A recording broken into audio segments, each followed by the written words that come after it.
Programming. That's going to be the presentation for today. Who's this guy? This is from last year's slide. My name's Sean. I'm the owner of Kilo Strength and Performance in St. Paul, Minnesota. In the past, I graduated from the U of M with a kinesiology degree and neuroscience minor. I worked with Gopher Hockey for a bit more than a year, and I've competed in over 15 USAPL powerlifting meets, as long as hosted several meets at my gym and unsanctioned meets in my time. These days, most of what I do is powerlifting coaching as well as running Kilo Strength and Performance. And every once in a while, I get to do presentations. So, the biggest thing that I want to go over with this presentation is the what works window.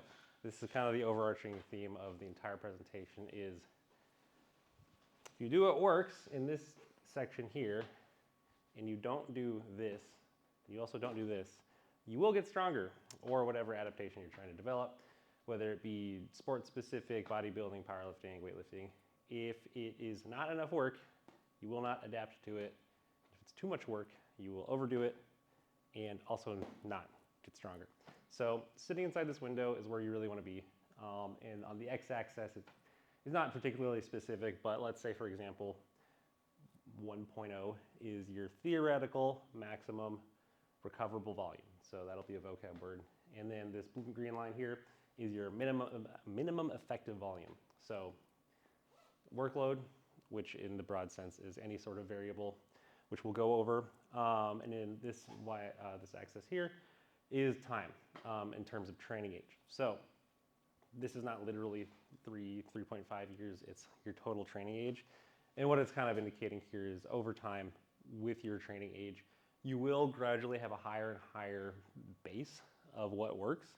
And over time, at a lower rate, your maximum recoverable volume will gradually increase. But you'll see that the window closes over time. So the things that work, the window gets narrower and narrower the more you train, or the older you get, or the longer you train.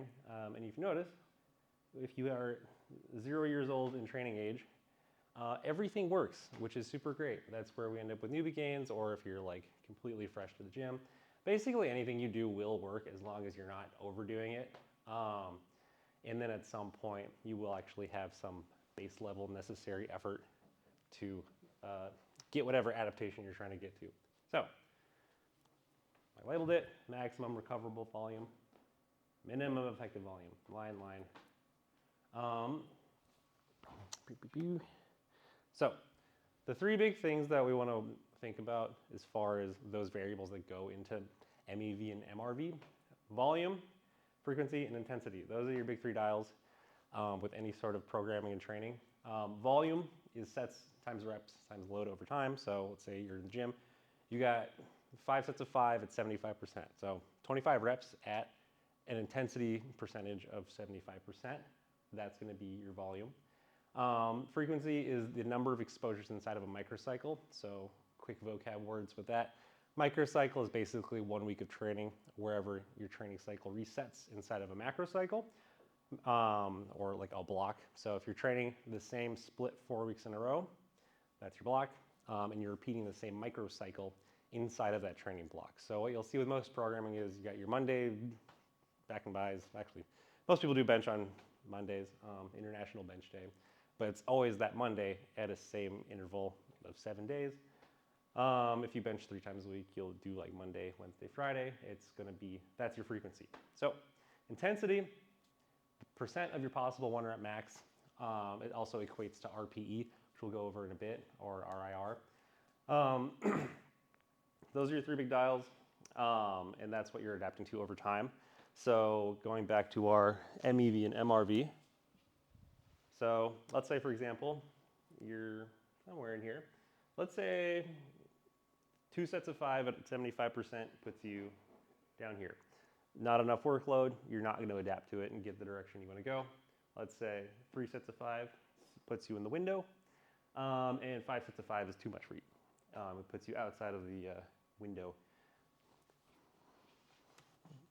So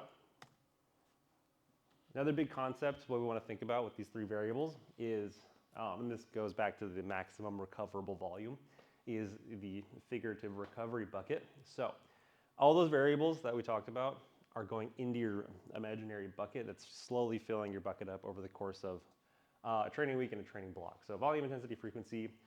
In addition to that is also your external variables that are non-training specific. So let's say, for example, you're working 50 hours on the oil rig and you're trying to still work out. The external fatigue from your work, school, or other life stressors, it all goes into the same bucket.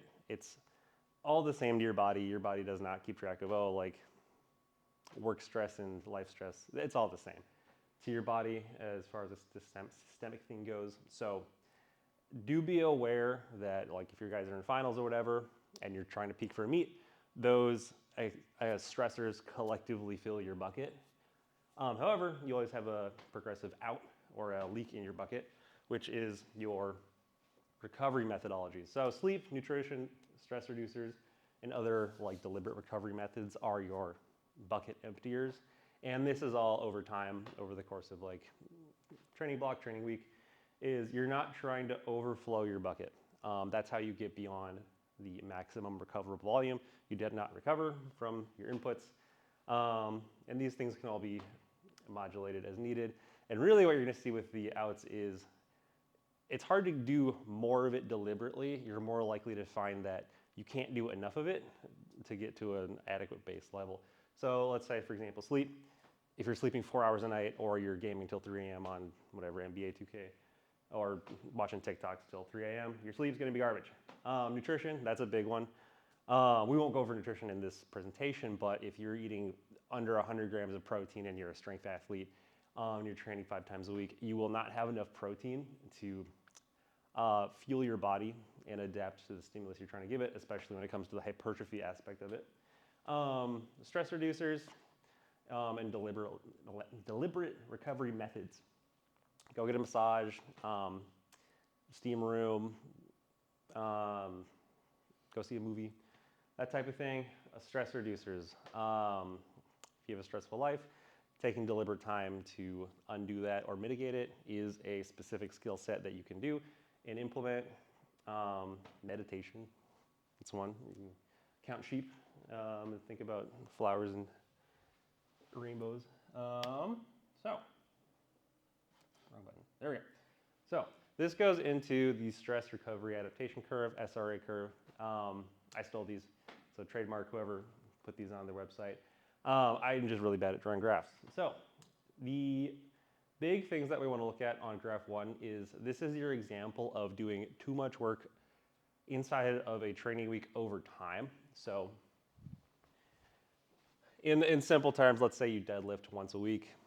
You do your deadlift, you get this axis here is a reduction in performance output, and this is time here. So you implement some training session, you have a short-term performance drop.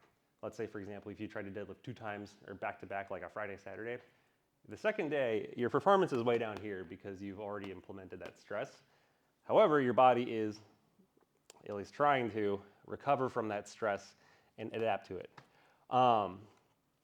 So this is like your positive, good outcome is you implement your stress, you adapt to it to a higher degree than where you were at from the initial session. So 1 session, 2 session, 3 session, 4 session. Super simple example, you deadlift on every Saturday you deadlift and you're programmed 1 set of 1 at RPE 7. RPE 7, week to week, if you got stronger, should be more weight. So this is your ideal outcome. And we can equate that to bar speed as well. If you go 315, 365, 405, 455, and they move exactly the same and it's the same effort level, you probably got stronger. This is the example of doing too much work. So this is kind of a zoom in of over there. From session 1 to session 2, if you did too much work and you applied too much stress, it takes longer to recover from it and you get a diminished increase into that next session. So that's kind of dipping too far into the maximum recoverable volume. You didn't really recover from it and you're just kind of flatlining. And this is a really bad one. Let's say whatever strategy you implemented with volume, intensity, frequency was not the move. You are way beyond your maximum recoverable volume. Session 1, you don't even get back to baseline. Your lifts are in the tank, and you do the same strategy, the same workload, and you go again, and you get worse, and you get worse, and you get worse. Bad idea, don't do that.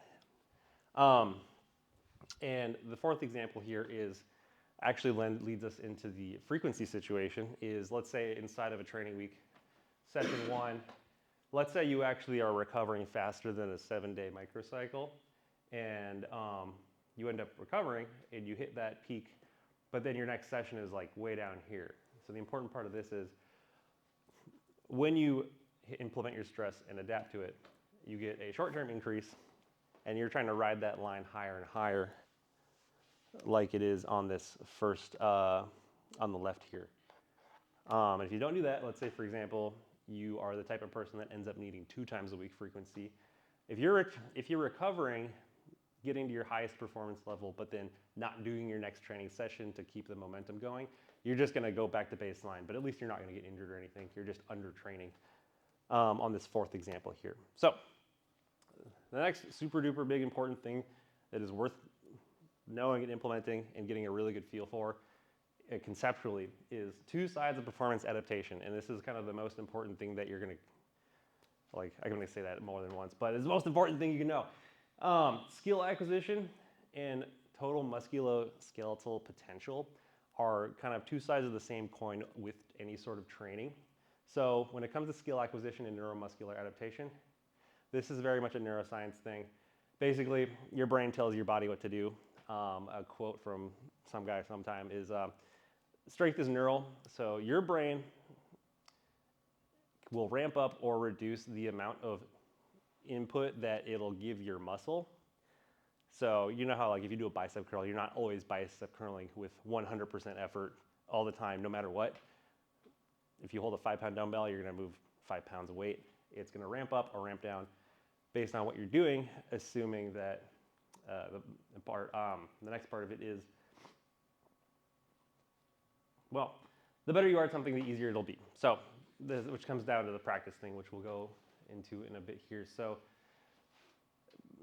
big concept, is, especially with powerlifting, is if you're able to do something, a single thing like a benching a 315 with less effort, that means your total potential output is higher, which comes down to the skill acquisition thing. So comparatively, it's faster and easier to develop compared to the musculoskeletal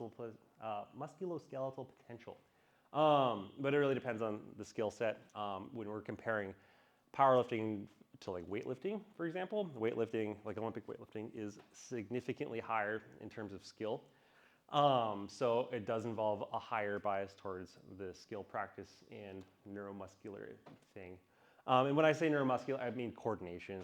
If you're like playing football or whatever, throw ball good, that's kind of what it is. Or like, let's think of another, like any sort of field sport where it's like a high degree of variability, where you have to practice it, and it's not sort of like the repetition type of deal with like powerlifting, for example, where you're training the exact same thing over and over again, and you're competing to do that exact same thing. It's a different type of skill adaptation. Okay, and then musculoskeletal potential. I gotta think of a better, muscles, man. So the hard barrier that you're gonna have when we're comparing the 2 sides of the coin is the total amount of cross-sectional area or muscle mass that you have available to do a contraction with. You're never gonna out-technique your muscle mass.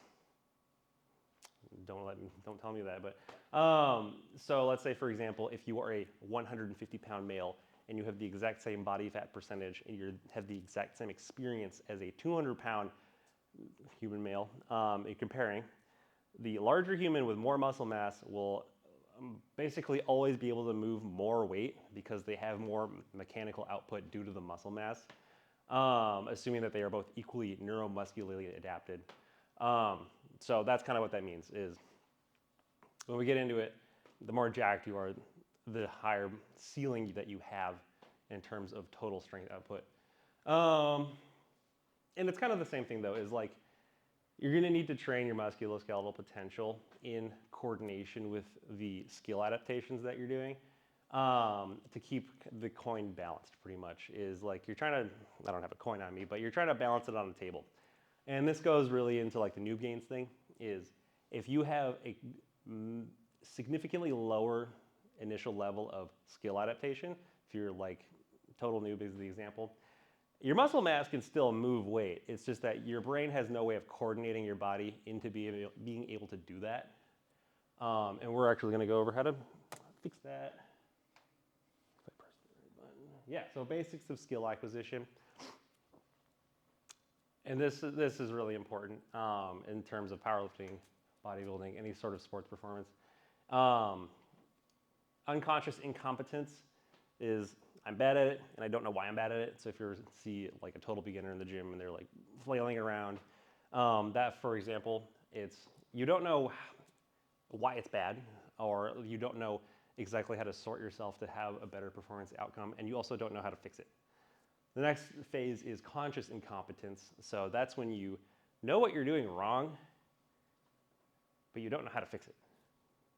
And then step 4, conscious competence, is like you know how to do it correctly, but you have to think really hard about why you're doing it correctly. And then step 4 is unconscious competence, which is you know you're doing it correctly, but you don't know why you're doing it correctly. So anyone with like natural sport talent, where you can just throw them into the field and be like, all right, do the thing, and they do it, and they couldn't tell you exactly how they did it. That's unconscious competence, and that's where most people end up by the time they're fully developed as far as the neuromuscular adaptation goes, is they can just do a thing, and it moves well, and they're not having to go mentally step by step through the process, which is where conscious competence is.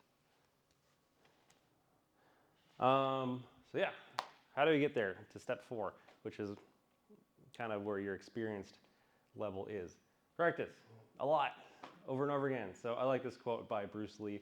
I fear not the man who has practiced 10,000 kicks once, but I fear the man who has practiced one kick 10,000 times. That's really all that practice is being exceptionally good at the specific movement pattern or skill set to the point where you can do it with the least amount of effort with the highest amount of output.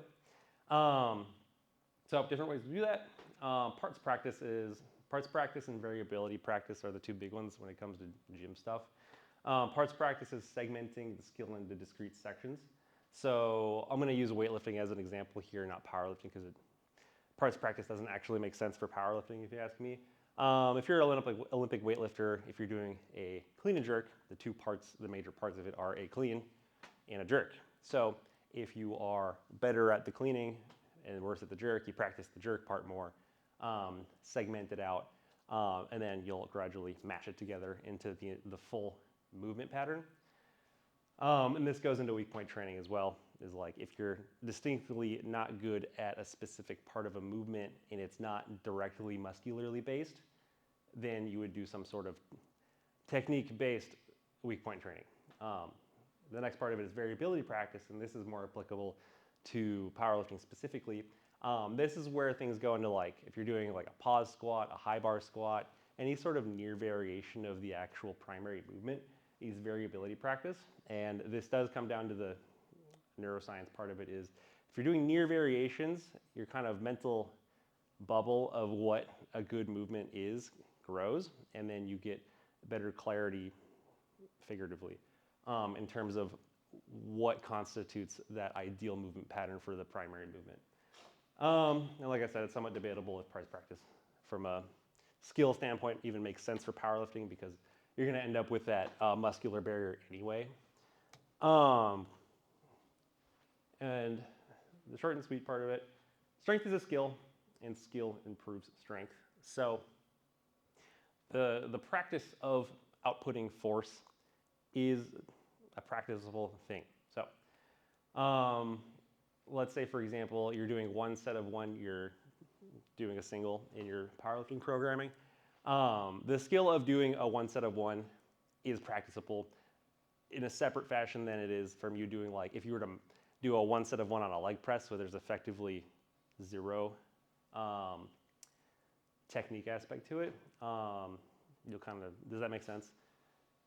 Where the technique part of it and the coordination part of it is practicable and it does matter in correlation to the strength output. So skill improves strength.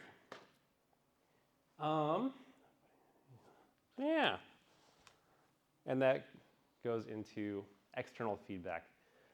So, or in other words, coaching. So most of you have a powerlifting coach that DMs you, oh, that's good. You didn't squat deep enough. It's bad. Hopefully I don't say that. But internal and external feedback is another way of improving your neuromuscular adaptation and technique overall. So you have intrinsic feedback. So whenever you're doing a movement, you're like, oh, that feels good. I feel like I did it right. That's internal feedback. And that goes along with body proprioception. So if you know where to put your body in space, there's no quantifiable way of someone externally going, you felt that right. It may look right, but like you're the one feeling your body feel things. And then we have external feedback. So if you're ever recording any data, let's see, for example, you have a spreadsheet with all your training data on it, and you know that on your first training week you did 200 pounds, and your third training week you did 230 pounds. You have some sort of external metric of exactly what you're doing. The same goes with like other sports, is like if you're doing a sprint sport, you have track times, and over the course of a season you shaved a full second off your times. That's some sort of external reference point. And that comes, broadly speaking, data tracking also falls under that category. And then video review is the other big one. So if you're ever recording your lifts, which is good, I recommend it, watching yourself back, you can see what your body is doing from an external viewpoint. And then the third part of it is going to be coach verbal feedback. So if you have, this goes with any sport, if your coach is like, oh, you did that wrong, and this is why you did it wrong, that counts as external feedback, to where you have some sort of external guidance to modify your movement pattern to improve your performance outcome. So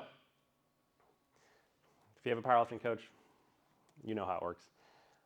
So that leads me to the other side of the coin, which is the hypertrophy aspect of it. And this is worth putting in there as far as the muscle growing thing goes. The old model of how muscles grow is like, oh, you tear the muscle apart and then it grows back bigger and stronger. That's not really how it works. Really what it is you apply some sort of mechanical stimulus to your whatever contractile tissue you're working with, like a bicep curl, for example. If you train your bicep, you don't literally on the muscle fibers and then it has to like re-put it back together. What it really is doing is the mechanical stimulus gives you some sort of local metabolic stimulus, and that signals the rest of your body's systems to apply an anabolic signal, which actually matters because if you are doing, let's say, for example, like a really heavy back squat day and you get a lot of anabolic stimulus out of that, that effect is kind of global because it's going through your entire system. So you will get overall anabolic signaling through your whole body. And this, I'm not going to get super researchy about it, but this makes sense because let's say, for example, you're a guy and you never train shoulders, but you do heavy ass work in every other direction. It's not like you're going to have massively atrophied shoulders because you didn't train shoulders. It will kind of keep up the pace at least a little bit. So yeah, really the metabolic signaling model is where things should be these days. And it's worth mentioning sarcoplasmic hypertrophy, myofibrillar hypertrophy, fun vocab words. Basically what that means is you have two options as far as hypertrophy goes, is increasing the cross-sectional area of the total muscle, which includes, well, mostly it's intracellular, cellular. So you have your muscle fiber, and then around it is stuff, which is like blood vessels, any extra bits and parts that feed your muscles directly. The space in between each muscle fiber or contractile tissue will grow and get bigger, and visually that is a bigger muscle. The other one is myofibrillar hypertrophy, which is increasing the number of contractile units in your muscle overall. Not that you can consciously change any of that, but it's worth mentioning. So, major issues with stimulating your muscles. Range of motion is kind of king with this type of thing. If you are trying to make your muscle grow, which means that you're increasing your ceiling of what your total body can output, with our coin analogy, Range of motion is basically king here. Your muscle has an active range of motion between some degrees, 0, 110, where it can actively do work. You want to be able to load that entire range of motion to get the most amount of stimulus for that muscle and movement. And what that means is you're kind of putting leverage on the muscle and feeling the groove here. If you're in the gym and you're picking exercises, if you feel a disgusting grating sensation in your joint, that's not your muscle. You really want to be looking for a good muscular feeling where you're like, oh, I did 2 sets of 10 and I have a crazy pump, and it feels like I really attacked the muscle fibers, because you can feel it if you like do a set to failure of leg extensions. Hopefully you felt it in your quads, versus like, say for example, like some machines, they're not very built intelligently, where you try to do it, or like a chest press, and it's kind of throwing your shoulder out of position. You're like, oh, I just feel that in my shoulder. That's not in your like an optimal groove. Or like, for example, if you're really, really tall, really short, sometimes implements don't really work out the way that they're designed to, because your body doesn't fit the movement. So some movements suck. Some movements suck and are great for everyone. What did I write here? Some movements suck, yes, and some are great for everyone. True. So let's say, for example, curtsy lunges. Don't really make no sense. Hard to load, hard to progressively overload, doesn't really hit any muscle specifically in a way that would make sense. Maybe not as good as a single leg press, where you have a high degree of stability and you can attack that muscle more specifically. Double underhand sumo deadlift. I saw this in real life. Don't do this. Not good. And some movements are good for you or bad for you, just based off your personal variables, like being tall or short, or if you have like a joint issue or whatever, or you got weird knees. Some like a hack squat versus a leg press. Hack squat might feel absolutely terrible for your knees, and maybe leg press feels great and you feel it in your muscles. It's really going to be up to you to kind of figure out what works best for you. And then the other thing with application of stimulus is time under tension, which is borderline equated to just number of sets inside of or number of reps inside of a bout of like 1 set of 10, 1 set of 20. You're doing it for some amount of time, where to a certain extent you can equate it with the total time that you're moving under load. So that's another one of those variables when it comes to applying stimulus to your muscles. This is one of those intrinsic feedback things that is going to be super useful and really important to go over. Reps in reserve and rate of perceived exertion. It's kind of the same thing. There's a couple minor differences in terms of application. So reps in reserve is how many reps do you have left in the tank? If you are doing 3 reps in reserve, you have 3 reps left in the tank. If you're doing RPE 7, it's the same thing as 3 reps left in reserve. It's just that flip-flopped and backwards. Having said that, though, when it comes to actually programming and implementing, RPE, people tend to play it a little fast and loose with exactly what it means, because it's largely correlated with bar speed. So in a big example would be like if you're doing 1 set of 1 at RPE 6, you don't really literally need to know that you need to do 4 more reps. You just need to know that the first rep moved as if you could do 4 more reps. Versus RIR in terms of implementation, where it's like you literally want to know if you have that many reps left in the tank. And RPE lends itself more towards higher skill set movements, or compound movements, squat, bench, deadlift. RIR works a little better in terms of high degree of stability movements or isolation movements. So you can probably tell how many reps you have left in the tank on like a leg extension or a bicep curl more readily than like a barbell squat, where you're more likely to encounter a technique weak point before a muscular weak point. And it's worth differentiating these two. So now we get to talk about programming. We are going to take everything we talked about and apply it into actually writing a program. So yeah, take all those variables, everything I said in the last half hour, and you're going to synthesize it into a spreadsheet or writing it or doing it. Keep in mind, all training will apply some level of adaptation to your body, whether or not that adaptation is the direction that you're trying to move is up for debate. That's the trial and error part of training and programming. An example of this that okay, have you guys seen the guy on the internet who rubs dog medicine on his hands to make his hands stronger? Yeah, okay, I was hoping someone would know what I'm talking about. So this guy, he sprays his hands with dog medicine and he crushes rocks with his fists. And he works very hard at it, and he's spent a lot of time doing this. What this adaptation does for him, I have no idea. He has stronger hands, figuratively. They're not literally, they're just thicker and they're coarse. Then he punches rocks day in and day out. He goes on TikTok Live and hopefully makes some money on that. But my point is, you can work really, really hard at something and it can be absolutely useless. So if you're gonna put 100 hours into an activity, get something out of it maybe. My other example is the guy who like grabs pencils really fast. So you'll balance a pencil and like grab it and take it, and he like is really excited about it. But what is the point of that skill adaptation? Who knows? You can work really hard at something and it can be absolutely useless. And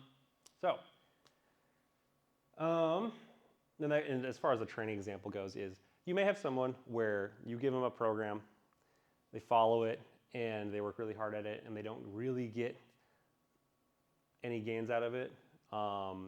It's kind of irregardless of how hard you try. That's kind of what I'm getting at. Because you can give someone a garbage program, and if their window of what works is gigantic, basically anything you give them will work, and they'll adapt to it, and they'll get the results that they want.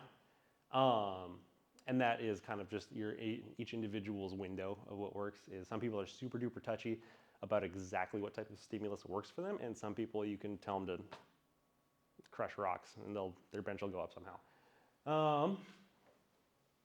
So yeah, good programming takes into all these and is an ongoing process of evaluating stimulus and results and trying to keep you inside of that window of what works. So we're going to go over a couple examples of periodization styles and programming styles that you'll likely see on the internet or people talk about, and this is my chance to shit on them and say, poo-poo, you suck. So old school periodization is kind of what you'll see. It actually makes the most sense for sports performance because in sports performance, you're actually not training the skill, you're training the metabolic adaptation. So when you go do the sport, you have the systemic adaptation to go do the sport better, to the extent that it doesn't really matter that you did the literal sets and reps because it has nothing to do. Like when you go play football, they're not gonna throw barbells on the field and go, oh, you have to bench press now. Like it's much more non-specific. You're looking for a broad adaptation. So classic periodization works better in that sense. However, in terms of barbell sports, garbage. And I'm saying this because if we go block to block in this example, let's say you do a block of 3 sets of 10 at whatever percentage, 5x5, 4x3, 1x1. And this is how these would be written out. You're going from 30 reps to 25 reps to 12 reps to 1 rep over the course of like 16 weeks or whatever. That does not obey the 3 dials concept because those dials are completely different in each block and you have no idea exactly which one of those is actually inside of your window of what works. You're just kind of hoping it's like the spray and pray, like hopefully enough of good training got you the direction you needed to go. So that is my opinion on old school periodization. The other big one that you're going to see is the conjugate method. And you'll see like the West Side guys do a bunch of goofy stuff. Also good for sports because this is the one that actually takes into account velocity, which is good for moving fast and producing force quickly. So what you'll see with a lot of conjugate programming is a max effort day, a dynamic effort day, and then stacked on top of it some level of rep work. Where they have a special term for it, but you're doing like a million reps of like an isolation movement, which when we go to the next slide, it'll actually it almost looks a little similar. The biggest issue though is with conjugate style programming, the argument for conjugate style programming is you can repeatedly hit max effort work because it's a variation. But because you're varying so much week to week and block to block, you never actually do any skill acquisition. So they're kind of forgetting one side of our coin here of you doing a raw or even equipped barbell squat in this competition style that you plan on doing it. It needs to be practiced at least some amount. But if you're going from like SSB reverse banded squat or like banded squat or high bar with bands, box squat, what else do they do? SSB. You never actually go do a normal barbell squat, and their argument is, oh, it's too fatiguing because it's the most specific thing that you're going to do. Don't max out, I guess. So that's my complaint about that. Then they have their dynamic effort day where they throw the velocity aspect into it too. My gripe with the velocity argument is that powerlifting specifically, most sport-specific thing you can do is move the slowest. So moving faster does not make sense to me. The skill is moving slower, not faster. And that leads us into modern periodization.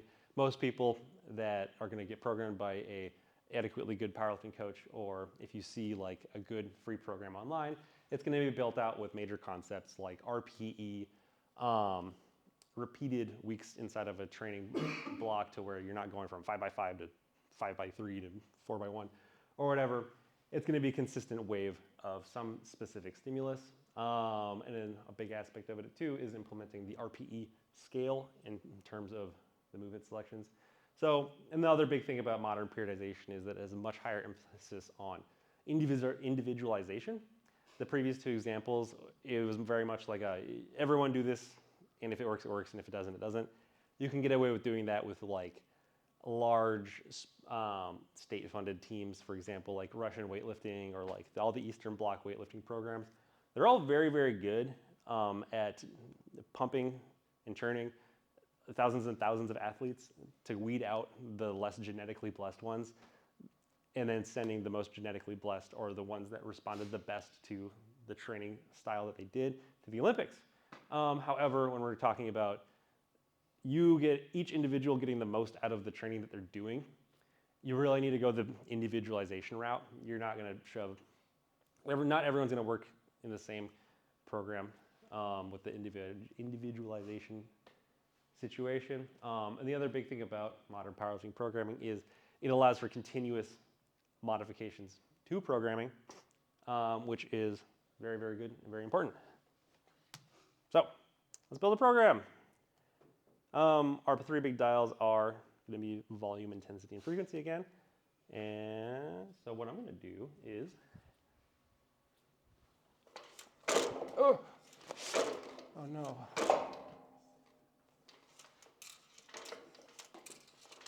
Yeah, there we go. No. Please. Oh. Okay, we're doing it. There we go. Okay, so. Frequency, yep. Okay, so.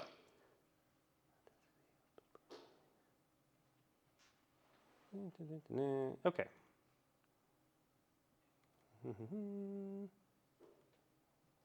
Yes, okay. We're going to build a program. We're going to go, let's do SBD. We'll make it simple. We have our volume. We have our frequency, we'll go frequency first. We'll go intensity after that. So let's say, for example, with each given movement and movement pattern, you're going to have each of these variables. It's not like everything all together. It's each individual movement. So let's say, for example, your maximum recoverable volume and your minimal effective volume for squats, 8 to 12, and then deadlifts, let's say, for example, 6 to 10, and then bench is usually about double it, or if you add your bench and deadlift together. Not that it's anything scientific, will be your bench window. So let's say we want 12, 20, 10. This is sets per week, working sets, with frequency and intensity. So intensity, we're going to go backwards with this. So The stronger you are, the more tonnage you're doing per rep. But it's also worth noting that the taller you are and the stronger you are, per rep you're doing more work. And the shorter and weaker you are, the less work you are doing per rep. So, same thing, taller and stronger, the less tolerant you are to high intensity with the intensity aspect of things. And the shorter and weaker you are, the more tolerant you are to intensity. So most of you guys are all 6 foot or more over here. You got about this much distance to move if you're doing a barbell squat, or I'm on the shorter end of things, I got to move significantly less. So if you want to get, no one ever does this, but at a certain point you're going to, a little joke or an ongoing thing is you might as well track your programming in Newton meters.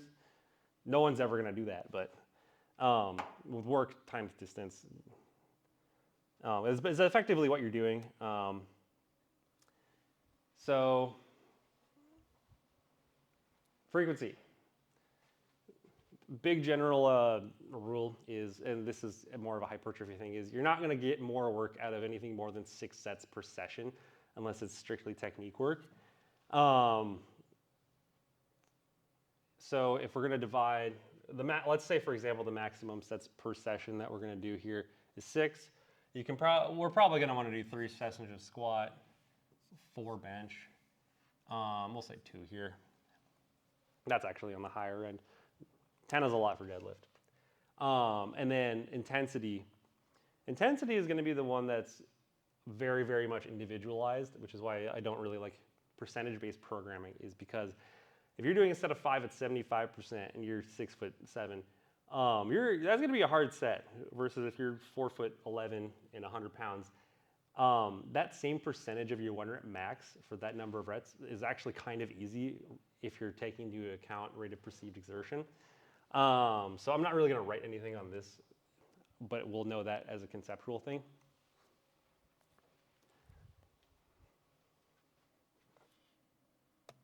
So for primary movements, this comes back to the skill or the parts practice thing. Is your parts practice for powerlifting is actually just going to be hypertrophy for muscle weak points. So if you're weak, if you're relatively weak in your quads, for example, on a barbell squats, you're going to need to train your quads total output in cross-sectional area. And that does kind of play into the maximum recoverable volume situation, is if you're doing near variation or isolation movements that are relative to like a main movement, it will play into your maximum recoverable volume. So you want to be picking movements that feel good to you and are applicable to your weak points. So it is possible to do incorrect hypertrophy movements. If you are a super crazy wide grip bencher, you're really not going to get anything out of like dumbbell overhead press, just because those muscle groups are less relevant compared to a person with longer arms that actually leverages their shoulder muscles. We'll skip that. Yeah, so if we finish writing off our program here, we are going to do that over here. So, day 1, day 2, day 3, day 4, day 5. So we need to do 4 bench days, 3 squat days, and 2 deadlift days. It's on the higher end of frequency as far as in the grand scheme of things. This would be like a short person or a girl, or me, that's my split. So we got bench. We're going to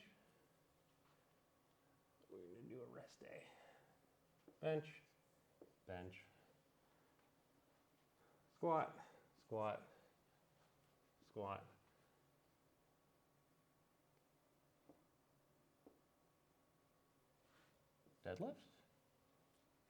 deadlift. That ain't right. Squat, deadlift. That's what I wanted to do because this is a rest day. So we're going to break up these sets and then apply the intensity. With the intensity situation, You can adjust intensity with variations, like the near variations, and this is a good way to manage your maximum recoverable volume. If you're doing a high bar squat or a tempo squat or like a close grip bench or pause deadlift, they are all each individually ways of reducing the total load on the bar. When it comes to maximum recoverable volume, the biggest thing you're looking at is tonnage. So if you have ways of hitting adequate intensity levels for our intensity aspect with lower tonnage, you will on average be able to handle more work and to an extent more practice basically. So go to this. We need to do, I'm going to divide that by, so five sets?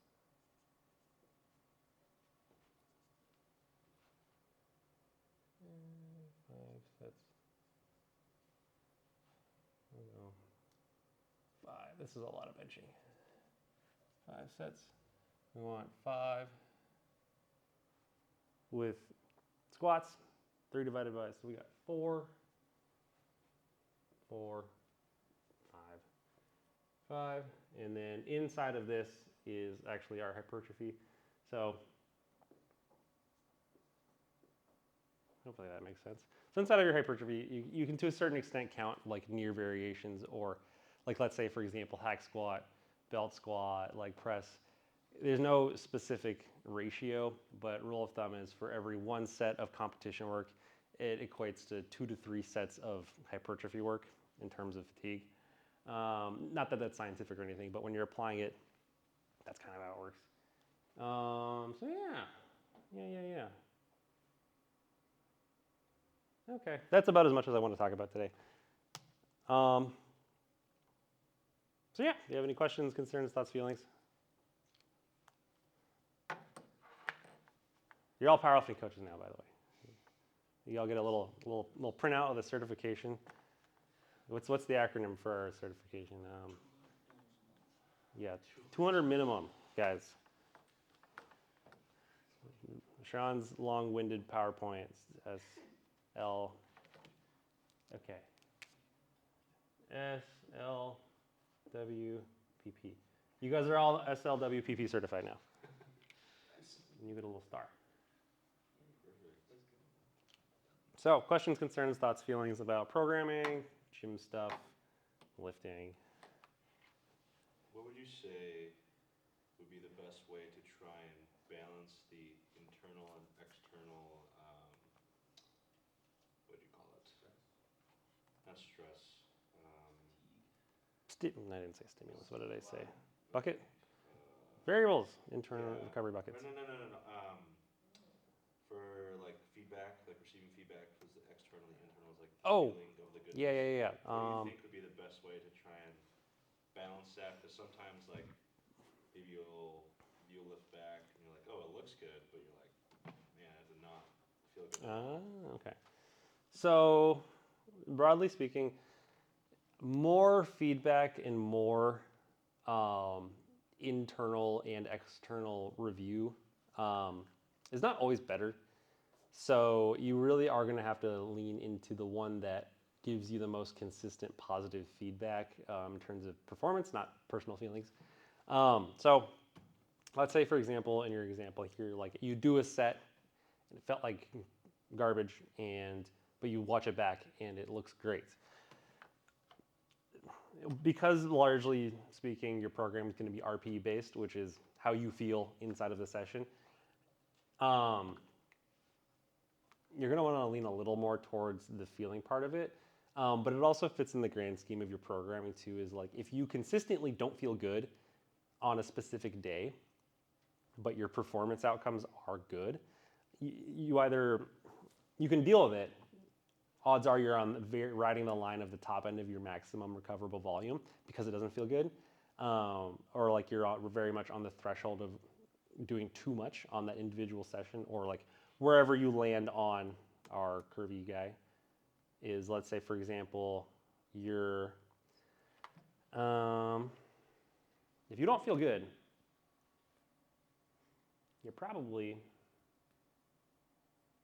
there, maybe. and you're just forcing performance outcomes.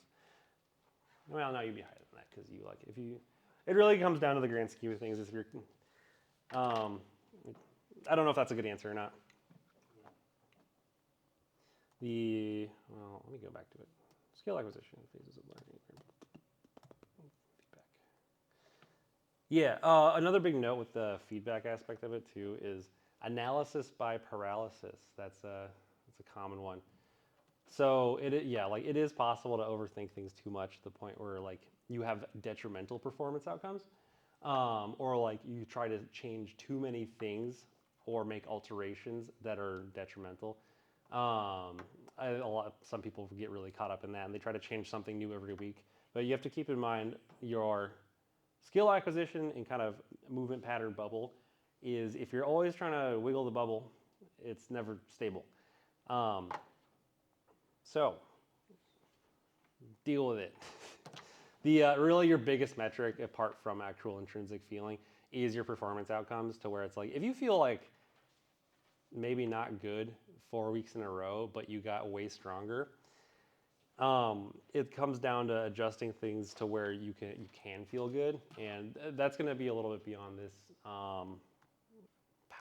But what you can do is, let's say for example, on this curve here with our detraining curve, is you can actually do the opposite of that. Is you can train too early where you haven't fully recovered, to where if you had one extra day of recovery and you actually hit the peak of your maximum performance and recovered enough, you would have the similar performance outcome and feel better.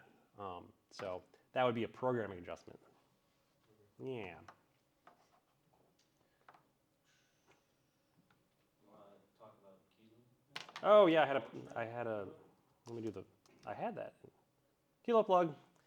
So I actually did have a couple of things to note as far as my things.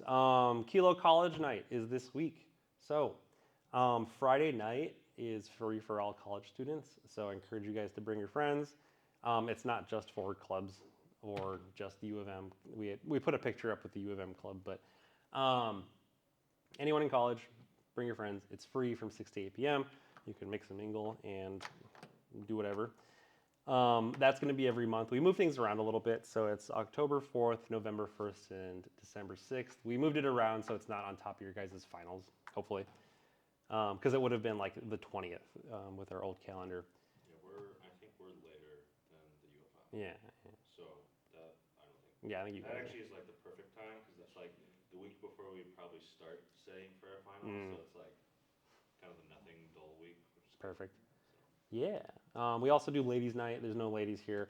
That's going to be this is my other thing about you three over here, is I'm going to kick the men out, or at least get on your asses to strongly recommend you lift outside of that 4 to 7 p.m. time slot. It's going to be the 15th of October, the 19th of November, and the 17th of December. It's supposed to be for new female gym members. So if we have a bunch of shirtless, sweaty dudes playing sword fighting in the men's bathroom, we have a problem. It is actually, I have received information about that being off-putting to new members.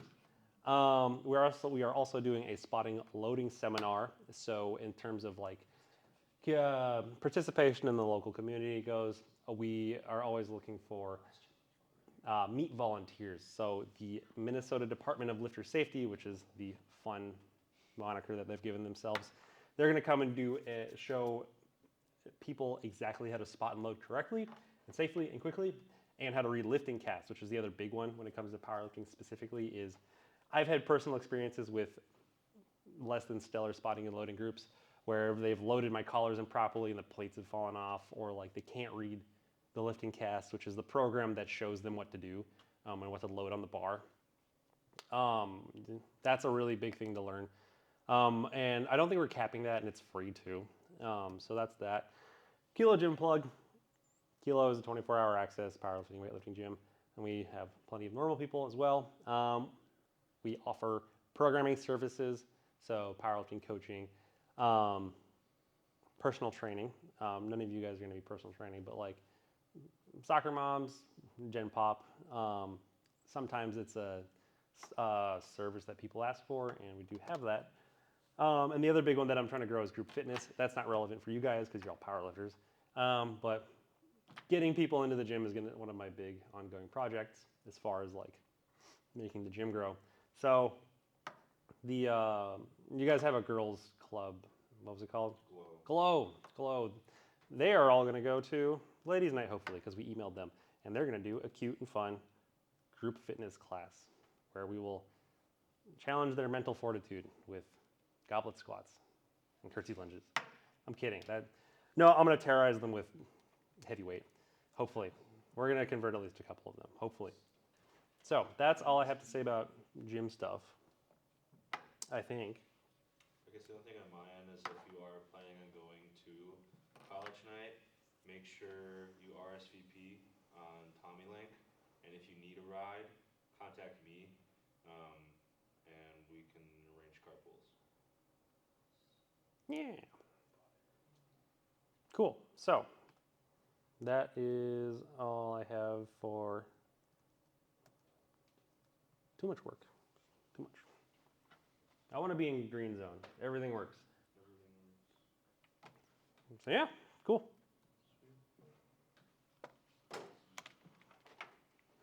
Actually, do you mind emailing that to me? Yeah. Because I know some of our members may want to. I must have benching 4 times. You should be. Yeah. All right.